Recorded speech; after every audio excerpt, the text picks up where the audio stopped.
Stop and crop with the flat top. XpertGamer here, bring you guys the 19th Omega Ruby and Alpha Sapphire Wi-Fi battle on the channel. This one is going to be against my good friend CraigMaster. Make sure to go check out his channel and Twitter in the description below. He recently just started up his YouTube career, if you want to call it. I wouldn't really say it's a career. I don't like calling it a career, at least. You know, I just call it, YouTube time. But, yeah, he just started up. Make sure to go definitely check him out. I would really appreciate it. But the only thing on his team that really gives me a problem is just Malamar. Everything else, I have something to handle it. But other than that, let's get into the match. I have these little, like, cracker things here. You know those crackers that you put in soup? Yeah, I'm just eating them plain. I like them. They're pretty good. I'm gonna snag a few. But,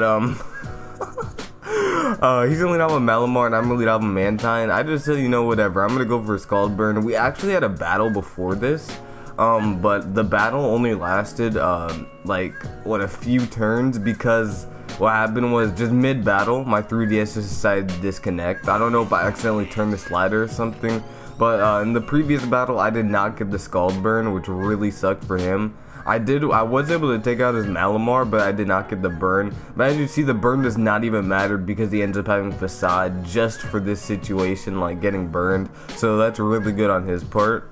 I really love putting Facade on Pokemon. And he's actually running Shell Bell rather than, Leftovers. I don't really know how the Shell Bell works, to be honest. Never really got that item. Is it like you do more damage and then you get more HP? I don't even know. So I just go into my Rotom... Rotom Fan. Yeah, I just go for Thunderbolt to take it out. He's gonna be sending out Seismitoad because he sees that I'm Choice Scarfed, obviously. Me switching out here pretty much confirmed that I'm Choice Scarfed, so I decided to get out of there. And I go into my UFO to try to set up some Stealth Rocks, Leech Seed, that kind of stuff. So he's gonna set up his own rocks, gonna play on his part, so that limits my switching a lot. I can't go out into Rotom Fan as much as I'd like to. Gonna be taking that nasty 25%. Now he's gonna go into Torkoal. He's gonna go on to Torkoal, and that was actually really good on his part because he can scare me out and rapid spin the rocks away. So there's pretty much nothing I can do here. So I'm just gonna pull the switch, and I'm going to be going out into my Rotom Fan again, taking nasty rocks damage. I hate that so much. He's just gonna end up going for Lava Plume, hoping that he does not get a burn. And he is not going to burn. I go for Air Slash here, hoping that I can get some Air Slash flinches to be able to take out the Torkoal. Unfortunately, I do not, as he's going to go for Lava Plume again, hoping that he does not get a burn. Live on 4 HP. He gets a burn. But what can you do? What can you even do? It's like a 30% chance to get a burn, so I'd kind of feel bad if he didn't get the burn. So now I'm going to switch in my Yamama. I'm gonna switch to my Yamama, and this time we were in a call when we were battling, and I was like, you know what, Craig, burn me, Craig, because I wanted him to be scared of the guts. I'm actually not even guts, I'm thick fat Assault Vest, so it wouldn't have done any damage. But I saw the wheezing coming, obviously, so I decided to pull a double out of my Executor, and I did get the prediction right, so that is really good on my part. And right here, even though I got my Executor in, it was pretty much only in here just to get damage on this huge threat to my team. Such a big wall. I was gonna go for the Sludge Bomb. Luckily he does not get a poison. If he got a poison, I would have lost this game. As you'll see later on in the match, get up my Citrus Berry.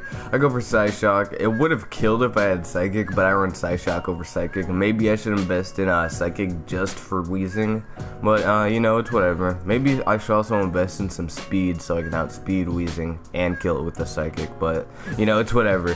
So I get up another Citrus Berry. I'm back up to so much HP, and I don't even care. Because I got damage on this thing. That damage is what I need. I can go for Fake Out, Knockoff combo on this thing to kill it, I think, with Hariyama. I don't know. But I'm going to go into my UFO, foreseeing the Sludge Bomb, which is exactly what happens. Right here, I was hoping that he had Pain Split over Fire Blast or Flamethrower, but he ends up having Fire Blast, and surprisingly, I'm able to tank it. I was over here like, are you kidding me? I'm actually able to tank a fucking Fire Blast. But that's obviously because he has no investments. And I was able to get up a Leech Seed.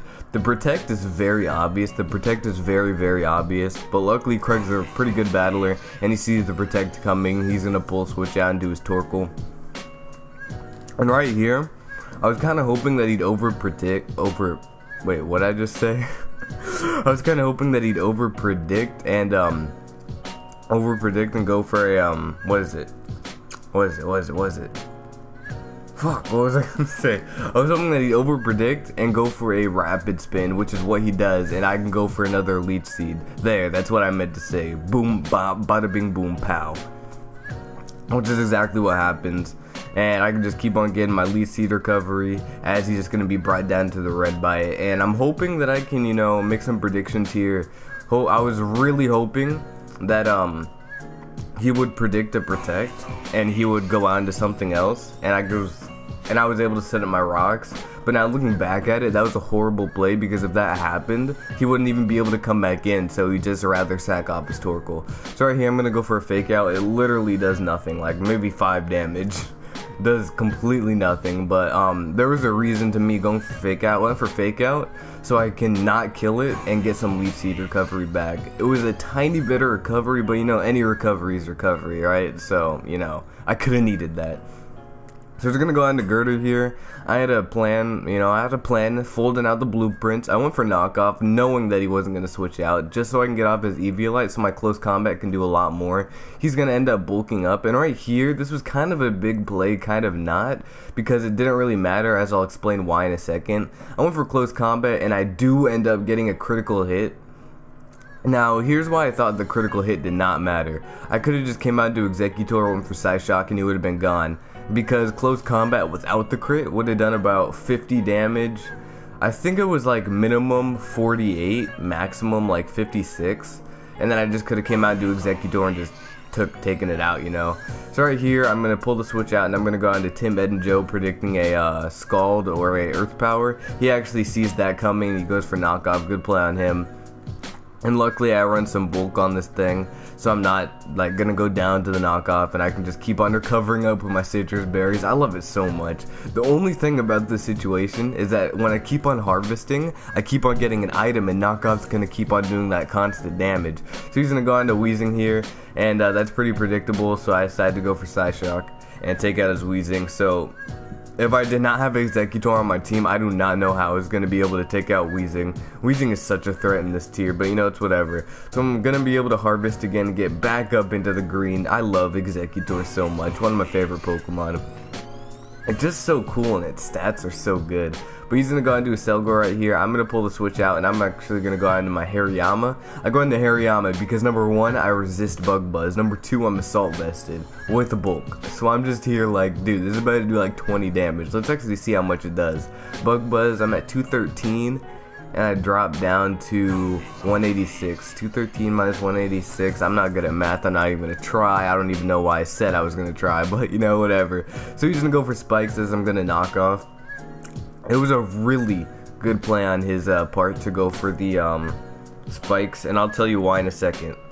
So I go for knockoff again, or did I go for Ice Sponge? No, I went for knockoff. I go for knockoff, take out his Selgor. Now, he put up the spikes so that when my Executor comes back in, I could be in knockoff range of Seismitoad. There's a very slight chance that I was in knockoff range of Seismitoad, and you guys will see whether I was in range of that or not. So your mama's going to be able to eat up an Earthquake. I'm going to go for close combat, hoping that it does like a little bit over half, you know. But it doesn't really matter because, you know, it comes down to whether Executor can live a knockoff. But just damage, because Giga Drain will kill this thing for full HP. It doesn't even matter if you're like Calm Nature or something. But I'm pretty sure he was impish. So he's gonna go for another EQ. I don't know if that was max damage or not, but I died, which doesn't really matter. And right here, I go onto my Crustle. You guys are probably looking at the Crustle like, wait, how come you have not sent it out? I've not sent it out because it literally couldn't do anything this entire match. Rocks were up, spikes were up, you know, I'm just going to be taking that constant damage. I go for Shell Smash, hoping I can tank up an Earthquake or a Scald. Hoping, because this thing's decently bulky. I mean, I don't even know why I tried to do this. Would have been better just to go for an X-Scissor, kinda not really, because like I said, Giga Drain will kill from the get-go, so it doesn't even matter. So I guess I just went for a tiny chance that I was gonna live, but you know, I know that Crystal is the thumbnail. It's only the thumbnail because it literally did nothing, and I find that so funny. It just came in and died. Came in, died. So right here, I'm gonna go and do Executor. Am I in range? Am I in range of knockoff? Ooh. Am I in range of knockoff? No. No, I live at 14, go for Giga Drain, and Seismitoad is gonna fall. So that was a very, very fun NU match I had against Craig. I'm definitely gonna have to get a rematch with him, probably in a different tier, either UU or OU, because I'm liking UU right now. I'm liking UU and OU, but that's gonna be the game. Hope you guys enjoyed. Check out Craig. I'm out. Peace.